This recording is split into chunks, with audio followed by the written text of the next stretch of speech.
Welcome to the Progress Zone podcast, where we help you create real momentum in your mindset, business, health, and life. I'm your host, Jody Donaldson, and every week we'll explore the small, intentional steps that lead to big, lasting growth. This isn't about hype, it's about habits. So let's get started.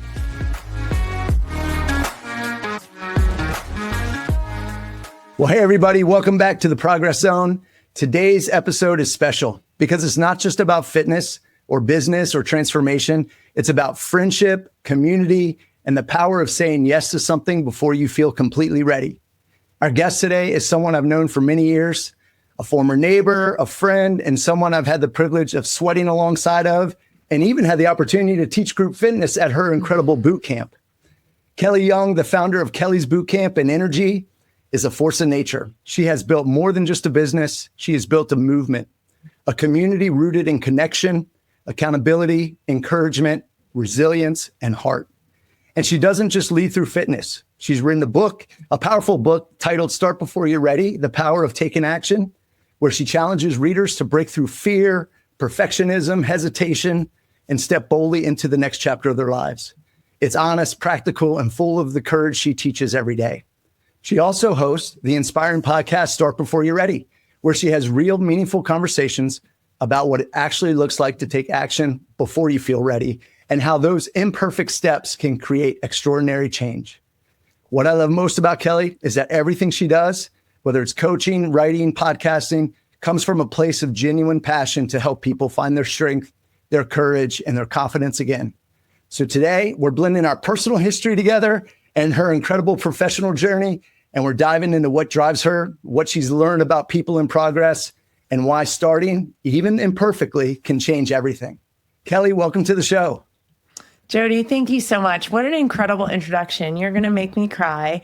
And yes, our history together is extensive. And I'm just going to chime in really quickly and say, you were by far, as a student of KBC, you were by far everybody's favorite, always hardworking, so team-minded, just very coachable, what we love as trainers, as you know now, what we love to see in our community. And you made a huge difference in our community. So I just wanted to make sure I got a chance to get that in.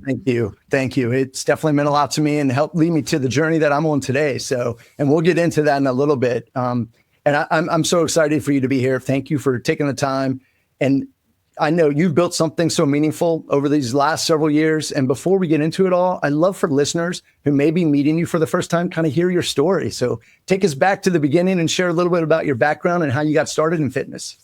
Sure. Well, I actually have been in fitness my whole life. I started off as a communications degree and quickly realized after I worked for a radio station in college that that was not my calling.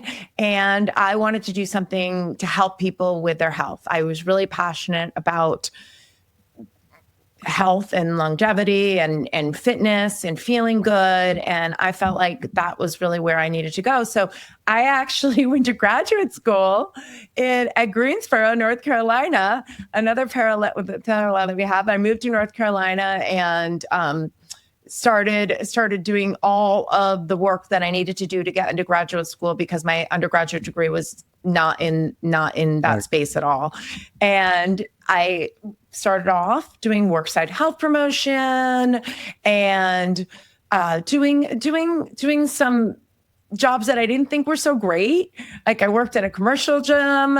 I sold memberships. I couldn't really find my groove. And then when I moved to Northern Virginia, I became a stay-at-home mom, which I was so excited about. That was kind of a dream for me to be able to be home with my kids. And my father passed away very shortly after that. And it was 2008. And I decided to do a fundraiser for my dad. And I did an outdoor boot camp as a fundraiser. And as soon as I did that outdoor boot camp, I realized, oh, wait a minute, this is what I'm supposed to be doing. Yeah. And I started Kelly's Bootcamp. A few months later, I started Kelly's Bootcamp in 2009. We were exclusively an outdoor workout program designed for busy parents that didn't have time to do anything for themselves. My my pull to them was like, just come to this parking lot. Before you drop your kids off for soccer, come to this parking lot. You'll be in and out in an hour. You don't have to shower. You don't have to do anything. It'll be affordable. It will be, you can bring your spouse. It will be something fun that you guys can do together. And I had no idea how much people needed that in their lives, because it was a huge success from the get-go. We had literally at some point hundreds of people out on a Saturday morning working out. And my business has grown from there very organically. We were outside only for almost 9 years, and I was very happy with that setup. It was very manageable. I didn't have to manage people. It was really just me, and then some assistance for some of the bigger classes. But my path became a little different when people started asking me for an indoor option, because we're in Virginia and there are seasons and does get cold, and they had fibromyalgia or they didn't like the pavement. And they're like, I really, we love working out with you, but we don't want to be outside. So that's when I started looking for a studio in a pretty negative space, like thinking like this isn't going to work out because it's very expensive to rent anything in Northern Virginia. And I just didn't know how I was going to do all that. But there was a lot of just things that happened along the way that pushed me where I'm supposed to be. And now INERGY will be celebrating its 9-year anniversary. That's crazy. Amazing. My studio is called INERGY. It's bringing the energy that we had from the outside into the group training studio. And it's been an amazing space for our community. So many great things have happened there beyond me. INERGY is really where my trainers do their work, and it's just an incredible space. So I'm very grateful for the path. It's not really what I predicted. It's why my message is start before you're ready, because I was just doing a fundraiser. I wasn't ready to start a business. I was just trying to bring my community together and have this one-time event, and then it just led to other things. So really start before you're ready and listen to the whispers. You're going to get some little messages along the way, and just listen to them, because they're going to take you to wherever you're really supposed to be, even if you don't know where it is. Yeah. Yeah. Wow. That's amazing. I love the story of how it all started.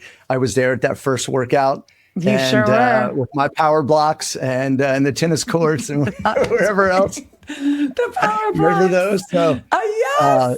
Oh my gosh. So no, but and I know you had taught for a while, and I know after your dad passed, it was a part of maybe a healing process or whatever. But was there anything else happening in your life during that season when you started that first day? Like you had to kind of say, I want to do this for the community. I want to, do this for a fundraiser for my father. Was there anything else that's going on? And was it meant to be just that one-time thing in your head? Well, yeah. So the fundraiser was meant to be. So when my father passed, my dad died on January 11th. So we're coming on the anniversary. Wow. It will be 19 years. Great. Yeah. And when he died, I just had this very strong feeling driving home from his funeral, driving from New York to Virginia. I'm supposed to be doing something.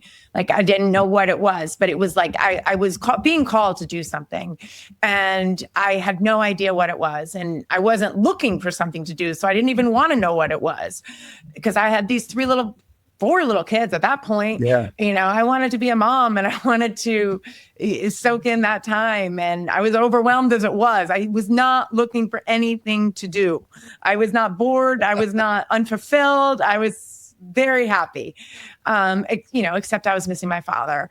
And as soon as I did that one event, it was a Black Friday boot camp, I finished, and everyone was like smiling and laughing, and there was kids out there and families. And I was like, this is what I'm supposed to be doing. This is it's right here. Yeah. Like, this is what I'm supposed to be doing. So I didn't think about it. I didn't waste time on a business plan, or I'm a terrible you.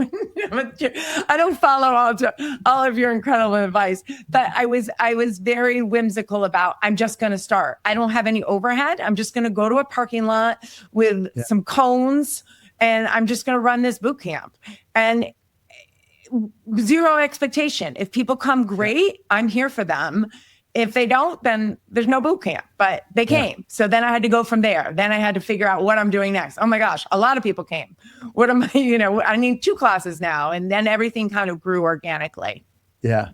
And what I love about that too, is as it evolved, like because it was outdoor and in a parking lot, people would see it. And then, and I think, I don't know if this was the first iteration, right? So I don't know if Dairy Queen was there at the time, but I mean, there was an ice cream store on the corner, right where we were doing our workout. I got my people. Yeah. And like, people are like leaving their ice cream logo going, what is this about here? Right. So I just think it was so cool because it was such out in the public. People saw what we were doing. It just, like you said, people smiling, having fun, getting a good workout, building a little community. And so I loved that how it kind of just evolved, and then more and more people would show up, and it kind of grew from there. Let me ask you, because that was going, so when you said you did that for 9 years before you actually looked at energy, was it just that people were asking for I want to get out of the weather, or I want to make sure that if it's raining, I can still get my workout inside, or was there any part of it that you said, hey, this has outgrown the outdoor boot camp, I need to have this second piece? It was really people asking. It was because I had been, I'd managed health clubs before. I knew what I was in for with a brick and mortar, and I know my skill set, and my skill set is managing people in a parking lot doing knee lifts and squats. It's not running a business. So I had a lot of apprehension about that part of it. And I will say that so much has evolved. If you're going back to 2009, so much has evolved to make running a business a lot more manageable. Of course, I have, Teresa, who has been with me since the very beginning and does all of the business part of things and takes care of and is incredible in that regard. But I was nervous. I was nervous because I have a saying that's protect your passion. And I've always been passionate about helping people with their health and fitness. And I knew I wasn't passionate about managing a studio.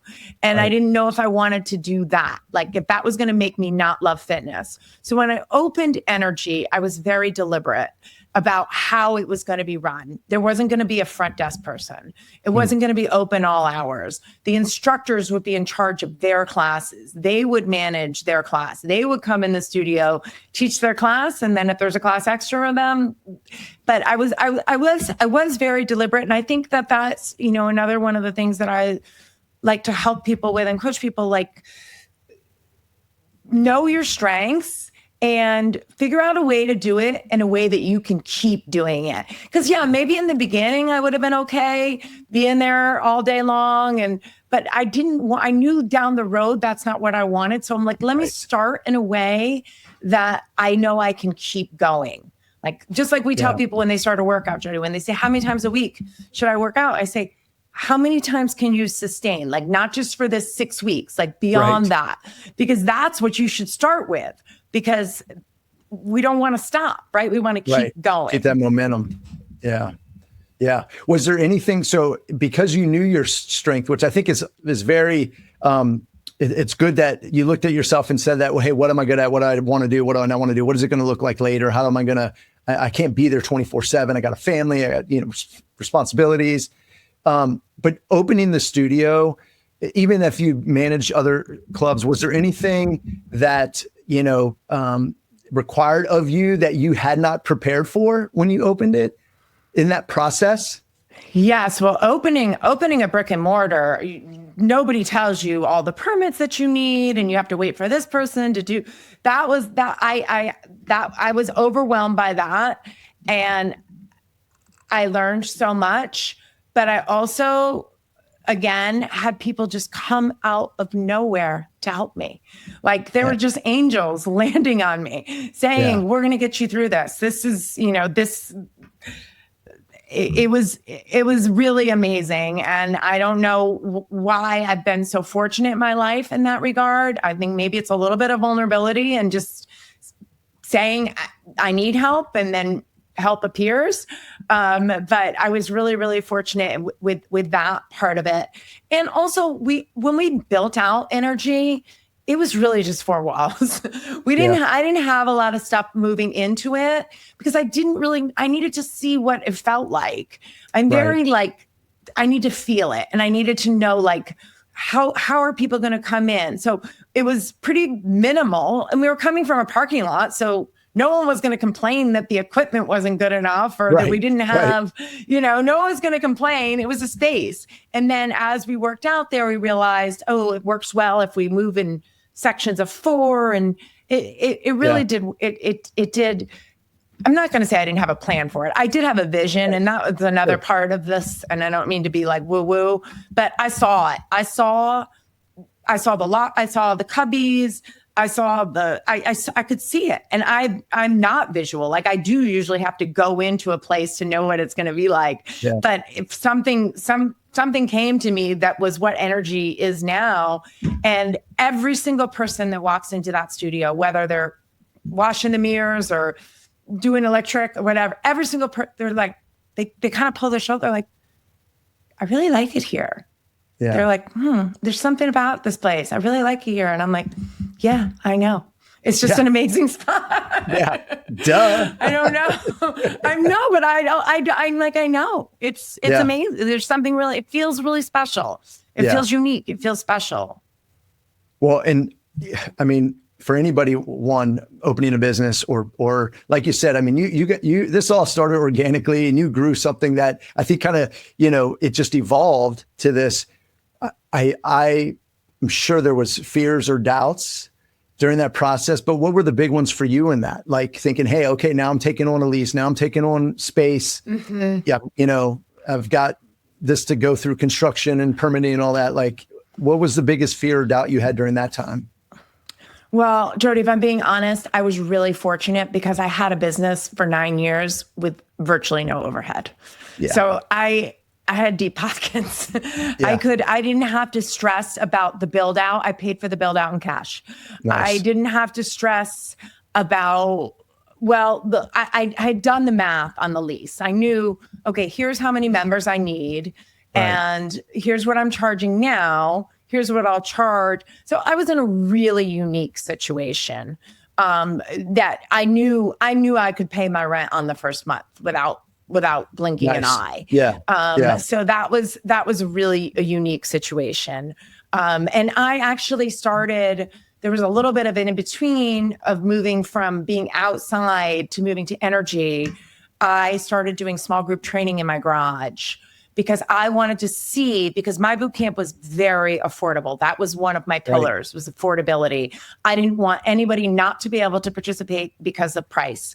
And I knew that there's no way you could have a brick and mortar in an area and be as affordable. So I knew that the price point would be much higher. And I had to see if people were willing to pay that, if I had an audience for that, or if I just had the $5 boot camp in a parking lot audience. And we did have an audience for that. We did that in our garage. We ran Camp U programs. And that proved to me, okay, there's people that see the value in the next level of training and they're willing to pay for it. Yeah. And those folks probably were some that were intimidated by the bigger groups, the bigger outdoor sessions and stuff, 100%. Right? And they wanted a little bit more comfort feel, I would think, just seeing how that came through. You trained in my garage. Now that I think about it, you trained people in my garage. We did. I made sure the garage door was closed to the house so that the music wouldn't wake you up. And we did some sessions in there. So, but I've always admired that your work is so much more about just the workouts. From your perspective, you've worked with so many people over the years. What shifts first for most people when they start? Is it the body, the mindset? Talk to me about that. Yeah, I love that question so much, Jody. I think it's their energy. I think they realize that being physical gives them energy and it makes them feel good and it propels them to do other things. It's like the juice that they get from this workout moves into the next part of their life. So it's like they feel like, oh, I don't have an hour or 45 minutes to go work out. But what I really try to educate them on is you're going to get this time back. You're going to get it back in productivity. You're going to get it back in energy. You're going to get it back in lifespan. You're going to be a better parent to your kids. You're going to come home happier. I used to joke when I came home from Saturday boot camp, because I was a stay-at-home mom, home with these 4 little kids all day. I barely left the house. I would come home from Saturday boot camp and I was Mary Poppins. I was so happy because I just got to be around a lot of people and laugh and engage and be a part of something bigger than myself. It filled me up so I could go home to my family and be better, right? So me getting better at the gym made me able to go home to my family and be a better mom. Yeah. Agree. Show up. It has such an effect on people. And if folks have never had, fitness as part of their life growing up, they don't realize it until they do it. And then, like you said, it's almost like a moment. It really clicks for them that, hey, I feel better. I'm showing up better. I'm a better mom, a better friend, a better, neighbor, whatever it is.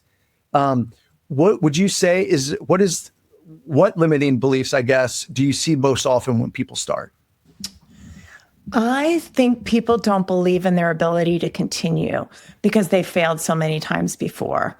And they're focusing on all the times that they failed and they've started and they've stopped.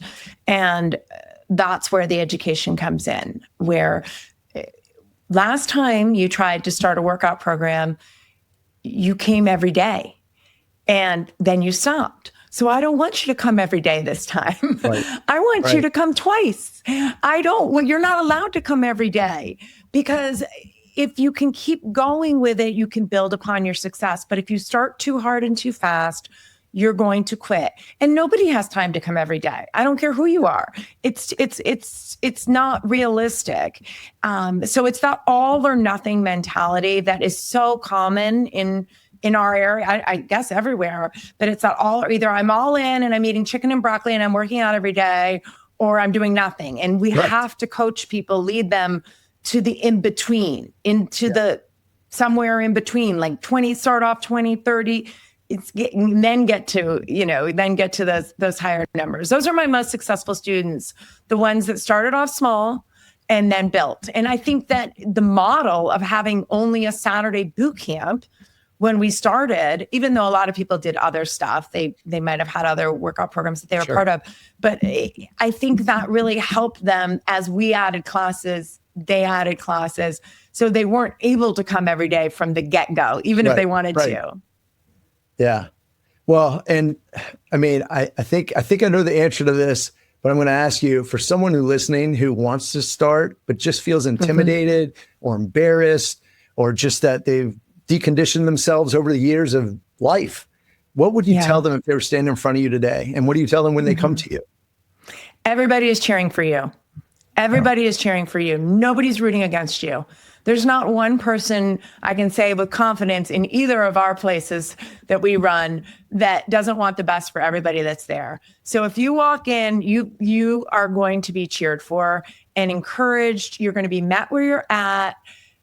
My favorite students are the ones that have never had success with fitness before, because that is such an amazing feeling to help somebody overcome such a huge obstacle in their life. If we can teach them to like it a little, if we can find something about becoming fit that they enjoy, we've changed their life.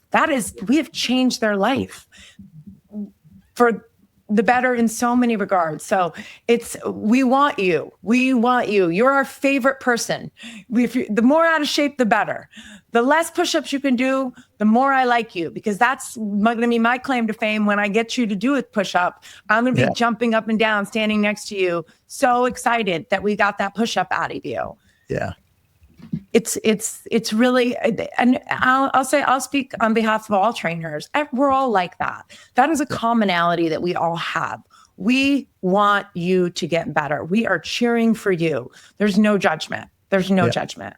Yeah, it's so true. It's so true. The heart and the compassion that everybody working in the industry has for seeing people live better, live healthier, get off their medicine, all the things that just comes. And, I do think we are kind of lucky. I think now there seems to be a lot of focus more on longevity and you have the Dr. Peter Tias of the world talking about, functional strength training and what you need to do. The one non-negotiable you've got to do, resistance training to keep you functional in your last decade of your life so that it's quality and not just numbers. So I think it is neat to see the community and the support and the cheerleading that goes on.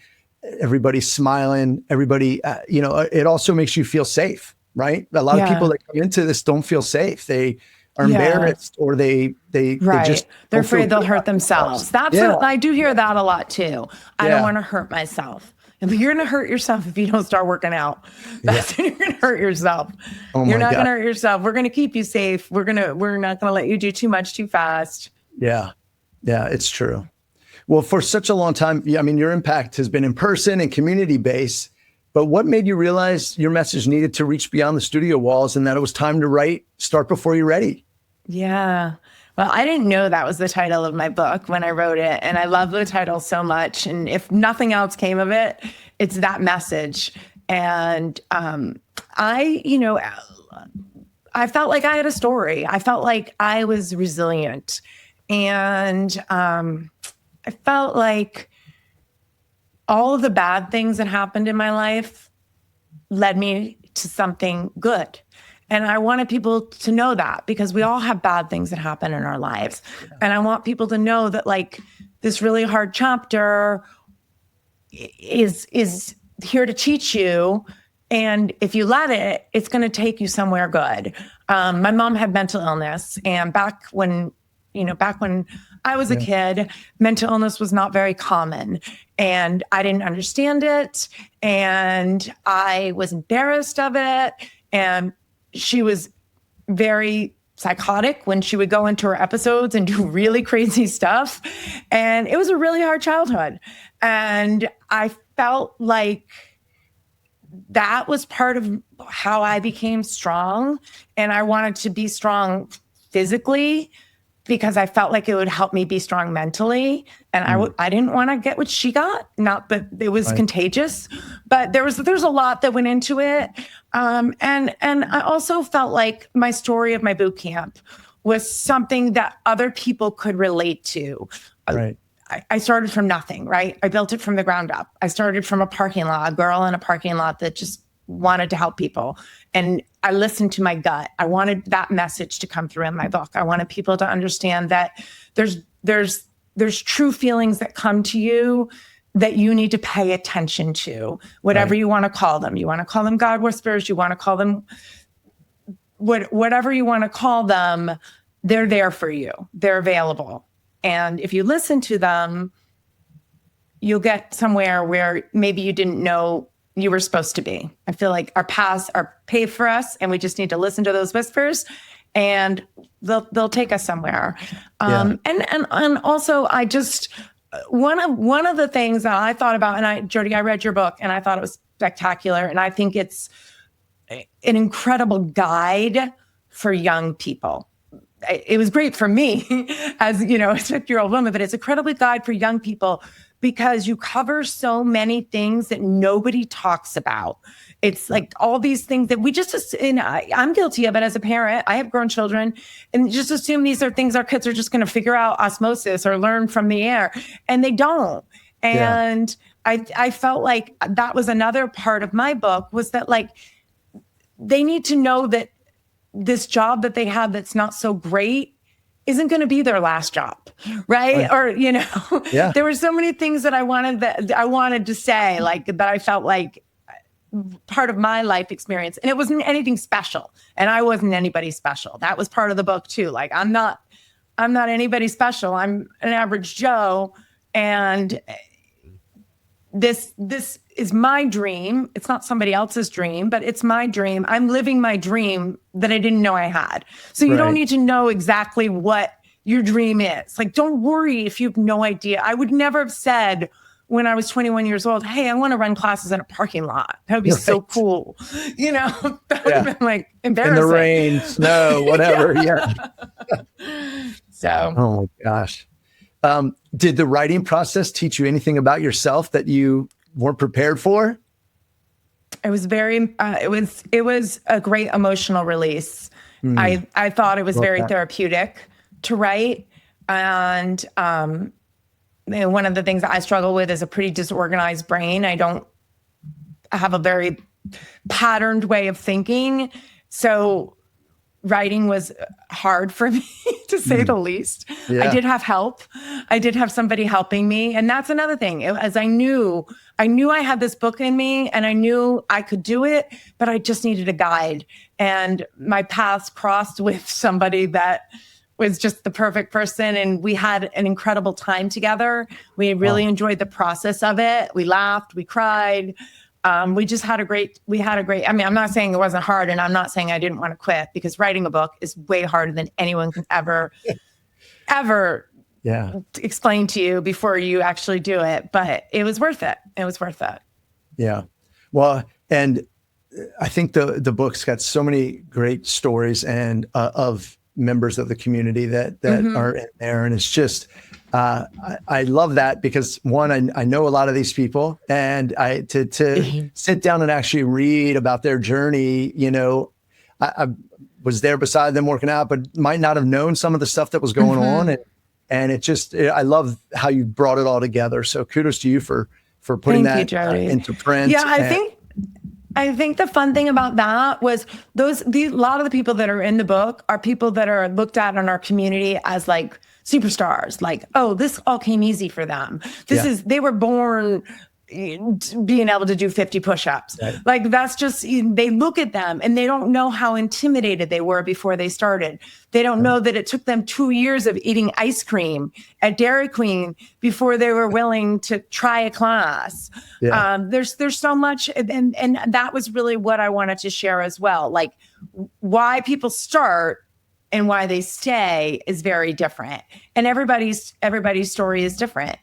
Sure. And everybody's story matters too. I wanted to highlight in my book, my community. And some of the people that I asked to be in it, they were like, oh, Kelly, I don't have a story. Everybody has a story. I love people's stories. I love it. It doesn't have to be crazy. It just has to be real. If it's real, I like it. Yeah. Well, I love it. And I think, it's anybody who hasn't picked it up definitely needs to pick it up and read it if they haven't. And thank you, Judy. I think, what was the book and the feedback that you got from that kind of what was the motivation to start the podcast as well? Because now you've got it in print, but now you're also have a voice to what you built and whatnot. How was that process in deciding to launch that? Yeah, that's a great question. So part of the book, as you said, was sharing stories about our community. And Emily, the girl that helped me with the book, we thought that the stories would come out more authentic if I did not interview them, if she interviewed them. So she would interview them and record it and send me the interviews. And I could be in the middle of solving something and be like, I gotta listen. I was obsessed with their stories. I loved listening to their stories. And I was like, oh my gosh, we should have done them. We should have done that. There were so many more people I wanted to do. And that's where the idea from the podcast started. It's like, what if I just do a podcast and share their stories? And unfortunately, I was a little over optimistic of the people that would be willing to share that. I thought everyone will want to be on the podcast. Everyone will want to share their story. It's not true. People, they don't think they have enough story. They're nervous to be on the podcast. They feel like it's a bigger deal than it is. And I haven't gotten as many of my community members on. Like, a lot of times I'll end up doing a solo or get someone from the fitness industry or another fitness professional. And that's great too. I'm kind of excited to have it move that way too. I think a little bit of everything is great. That's the cool thing about a podcast is you can really change. It doesn't have to be a certain format every single time. I love doing the podcast. So yeah, no, it's great. I love listening to the folks on there and the conversations you have. I think they're so inspiring. Has hosting the show taught you anything about people's vulnerability and growth just in general? I know it's kind of a hard question because everybody's different, but has there been any consistent thing that you've seen from hosting the show and the people that you've had on and what it's taught you about vulnerability and growth in general? Yeah, I love that question. And it's actually an observation that I've made about podcasts in general. The good stuff always comes out at the end. Because we don't do enough of what we're doing right now. I'm addicted to productivity. I need to be like working and producing. I don't go sit and have coffee or sit and like, I don't have that. That's one of my weaknesses in my personality is I don't do well in that setting. You know, if it's in an evening, I will go have a cocktail and then I can relax. But during the day, I'm not going to lunch. I'm producing. I am working. I'm doing something. Yeah. And it's given me this opportunity to have these amazing conversations in the middle of the day for an extended period of time where you're doing nothing else but focusing on the conversation you're having one-on-one with someone. Yeah. There's such value in that. And that's one of the things that I tell myself. I talk to myself a lot. And one of the things, Kelly, if no one ever listens to this, who cares? That was amazing. I just loved having 45 minutes to talk to Jody Donaldson. That was incredible. Like I'm lit up by it. And that's one of the reasons why I think people do love podcasts. The people that love podcasts so much, I think they really do. They appreciate authentic conversations. And I've tried to keep my podcast that way. I try not to make it very scripted. I try to let it flow in the way that it feels natural for me and them. I tell them there's nothing, there's nothing you can't say. There's nothing you have to say. That's not what it's for. It's just a conversation. And that helps me a lot. I hope I answered your question, but what I was really trying to say is once people start talking, they learn about themselves.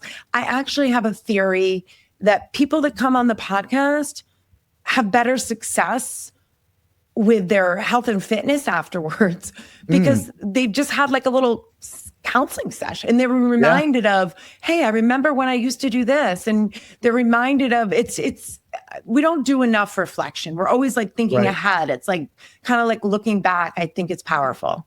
Yeah, no, I think that's so true. I love that too, because I do think, it makes folks, when you're reflecting on their journey, the wins that they have stacked over time that are just have created some momentum that they don't even know. And so they might have had a setback or they might have just, fallen off the wagon for a little bit, but it's okay. You don't have to start over. You just have to continue.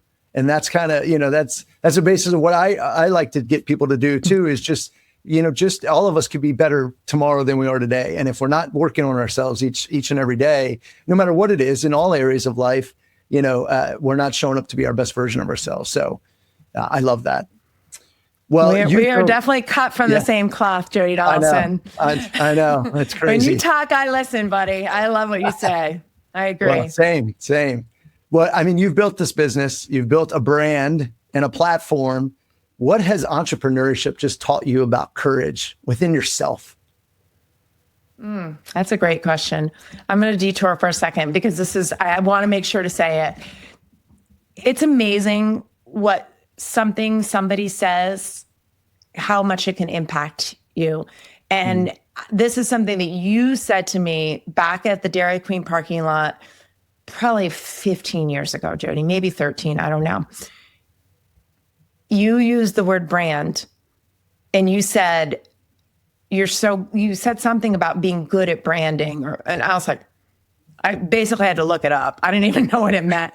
Like, I didn't even know. I was like, what your personal brand, or I forgot what you said, but that stuck with me. And it gave me confidence. I was like, then it made me realize, oh, well, yeah, I guess I am, because I'm just myself and I'm always myself. So that's on brand. But it was such a powerful compliment. And I don't know if I think I have told you before how much that meant to me, but it is amazing. I don't think you have, for the record. Okay. I haven't. Sorry. I don't remember that, but that's very touching. Well, I've told other people for sure. Oh. I've told other people for sure. And it is that's the power of people. That's like something like a gift that you gave me. You probably didn't even realize how much of an impact it was going to have. but it gave me confidence. It made me feel like, oh yeah. Then I leaned into it a little bit more when you said it, like I am a brand. Oh, okay. Yeah. Because I'm not a brand, but I am a brand. And now it's more common. Now, if someone heard that I didn't know what that meant, they probably like, what's wrong with this girl? But I don't think it was as common back then. And I wasn't, I didn't have the direction. I didn't have a market. I didn't have any of those things. And you and Sheila, another thing that I remember, this is back when you did real estate, you did, and this is another, you learned from people, you sponsored everything. You were at every school event. I remember you guys throwing TikToks out with your century, with your brand on it. And that was like, that was educational for me too. Like, these guys are working. They're out in their community. They're doing the things that need to get done. I mean, that's very hands-on. That's like handing out flyers as far as I'm concerned. I like that kind of stuff. Yeah. I didn't answer your question at all. No, that was fine. But to your point though, that I love that about having a small business, or, what you're doing is being in the community. I don't know. I get a rush off that. I get excitement when I feel like I'm also contributing and supporting. So I love that stuff too. And you did the same. I mean, our banners are side by side at the different high schools and things like that. So I love that about that. Let me ask you, how do you stay aligned with your mission while wearing so many hats? You are, like you said, you don't sit down. How do you do it? How do you show up as a mother, as a wife, as a friend, as a neighbor? Like, how do you do it? What keeps you going? Yeah, I think being authentic really helps me. My friends like me for who I am. They know they're not going to catch me for lunch, or, I just like, it's okay. Like I'm unapologetic about things that I'm not great at. And I kind of stay in my lane. Like I learned, just from being a community member, I love sponsoring the schools. But like, don't put me in a boardroom. Like I'm not helping. Like you just kind of, you learn to stay in your lane. And I think that my business has really overlapped with my family. To be honest with you, it's been a huge blessing. I mean, my husband's come from day one. I mean, he is a Saturday boot camper flowing through and through. It's been helpful. A lot of our friends have come from the workout community, and it's a great thing to have in common, other than just like, having cocktails or, doing whatever. It's a great thing that we share. So that's been super helpful that it has been integrated. My oldest son plays professional lacrosse, and he's worked out with me. His girlfriend works out with me. I love that, right? It's like I get to have great quality time with them, and I'm doing my job. So that's been a huge win too. And I would say, I mean, my real answer to that is I'm always sucking at something. Like there's always a time when I'm not doing something well, honestly. Like I don't rock everything ever. And, you just have to realize what's most important right now and be there. I definitely, as I've gotten older, I'm better at wherever I am. If I'm on a family vacation, wherever I am, that's where I am. That's what I'm doing. And I think that's probably, if I had to give advice, that would be the advice that I would give. But just being unapologetic about loving what you do too. Like I do love what I do, and I want to be the best businesswoman, or be the best fitness professional, or be the best podcaster that I can be. And my family knows that, and they like me for that. They're not mad at me for it. Nobody's mad at me. They like that I'm driven by things. Yeah. Well, you said that you don't think you rock everything. I think there's lots of things that you rock and you crush it. You got to give yourself some grace, because I think you do a lot and you do it well. So don't beat yourself up for that, because I think we all struggle with, are we showing up the best we can? Are we being present when we need to be? Put our phone down, just do it. But again, that's why I love the podcast as well too, because it's one-on-one time to just be present with somebody that you're learning from and talking to. I love that. Is there anything now as part of that stay in alignment that you say no to, that you used to say yes to help protect what you need for you? that I say no to now that I used to say, yeah, I'm in a different stage of life. Yeah. So my kids are older and I don't have those, I definitely wanted to be, I was a very involved parent, very involved in the school. Oh, that's a lie. When my fourth went to high school, I definitely was not, They didn't think she had a mom. They didn't think I was the same. Jody and I lived in a neighborhood. There were a lot of parents that had 4 kids. Yeah. And we were on the younger side of like some of the families on Paramount. And I remember thinking that, well, why aren't they? And then that was like their fourth. And now I'm like, oh, I totally get it. Like you're kind of, you're like, I'm just trying. My goal was to read everything. That was my goal by the time my fourth got to. I'm like, I want to read everything. I want to pay everything on time. I want to contribute where I can.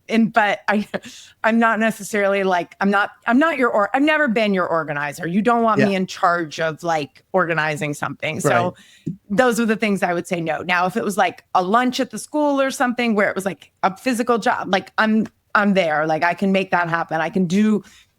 I'm your worker girl. I'm not your spreadsheet girl. Well, hey, at least you know it. I think that's the first step is just realizing that, right? Too. Then you can get the support that you need and fill those gaps. Yeah, 100%. Right. Play to your strengths. Nobody wants you in those roles anyway. Yeah, for sure. Are there any routines or non-negotiables that you do every day to just protect your energy? What's it like being in a day with Kelly? Like, what's something that you do that you have to do? Well, I'm very on trend because I've always been, I'll call it a sleep Nazi. I've always been very protective of my sleep. I've always gone to bed early. I don't really have the capacity to stay up late. That's something that's always, I'm an early riser. I wake up and I have great energy and I really want to protect that. And I know for me, going to bed early is a non-negotiable. I'm very disciplined in how I feel my body. I like real food. I've always been in the real food camp, and that's on trend too right now. So I'm really trendy right now. I was annoying and wrong for so many years. Hey, it all comes back around at some point. It all comes back around. But I love cooking. I love preparing food. I love feeding other people. Right. All my food isn't healthy. I love to make like jalapeno mac and cheese and unhealthy stuff too. But I do for the most part spend a good amount of time preparing healthy food for myself and for my family. That's something that I enjoy and that I value. So that's another habit that I have. And for me, fitness is it's my everything time. It's my connection time. It's my fun time. It's very much important for my mental health. I feel like I need it almost. I need that workout. I need to move my body to feel good. So like even on an off day, like I got to go out for a walk or like clean the garage or do something where I'm going to like feel like I get, I just am moving around a bunch. So yeah, I've got some non-negotiables. I love it. Well, because there's so much going on and we've talked about so much today, but like when life feels overwhelming, what brings you back to center? Like, how do you do that? Is it the workout? Is it the take a walk? Is it a meal prep? Like how do you stay centered when things get overwhelming? Because we all know life gets overwhelming multiple times. Yeah. I am not ashamed anymore. I used to be embarrassed about this and I used to kind of hide it for a long time, but I invest in myself with deep tissue massage pretty regularly. Nice. And that is a ritual. It becomes a ritual because I know it's coming and I schedule it. I schedule it out in advance and I have like, it's also like a deadline for me. It's like, I got to get this and this done before I go. And just the drive there, like just driving there, it's just down the street in Centerville, less than 15 minutes away. Yeah. I feel my body change. I feel like it's the expectation of release. I don't even know what happens while I'm there. Like my mind just kind of goes. I'm very receptive to, and it's an investment in myself in that I want to be able to do fitness for a long time. I do recognize that I overtrain. I have my whole life, meaning that I do too many workouts because I like them so much, which is unusual, I know, but it releases. And I naturally just have a lot of stress and just tight. So that has definitely been a huge contributor to how I wind down.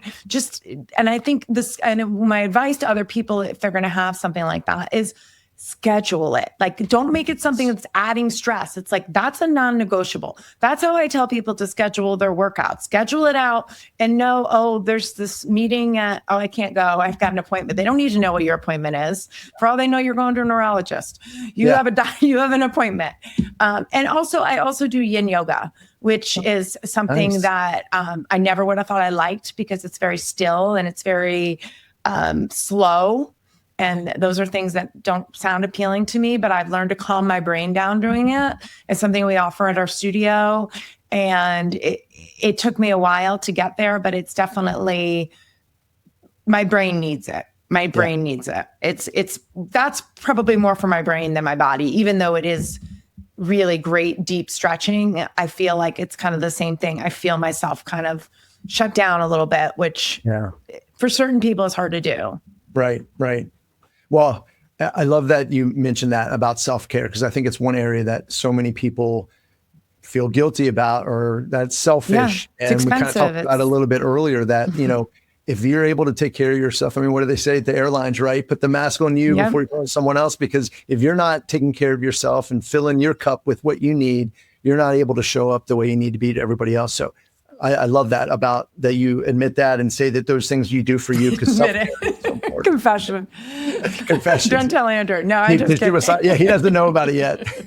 No, he does. No, I'm just teasing.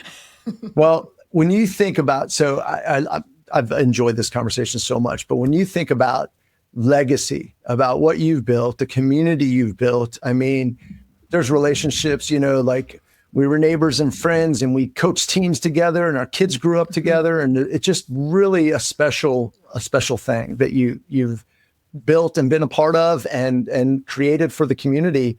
When you think about legacy, how do you want people to feel and think about Kelly's Bootcamp and INERGY when, we're old and gray and the next step?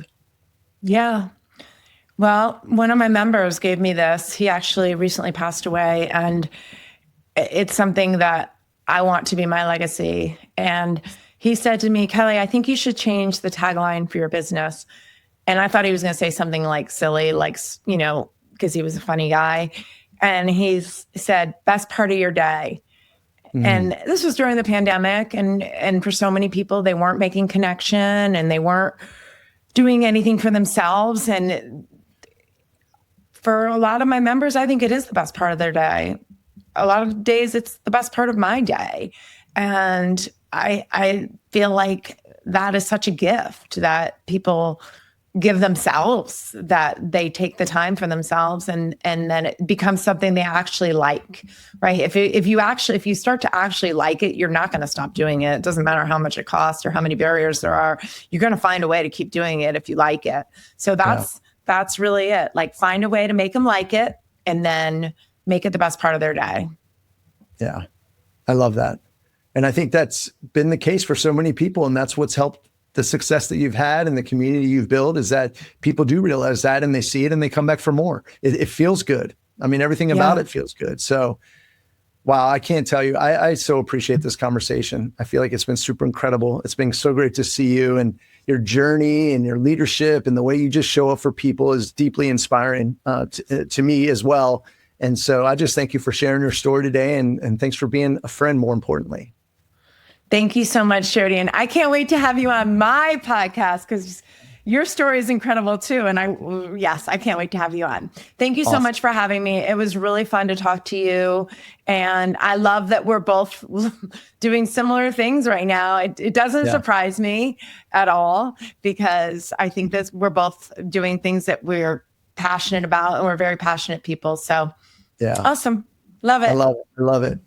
Well, and to everyone listening, just keep showing up, keep doing the work, and I'll see you next time inside the Progress Zone. Thanks for joining me in the Progress Zone. If today's episode gave you a spark, share it with a friend, subscribe, or leave a quick review. And remember, progress isn't about being perfect. It's about showing up.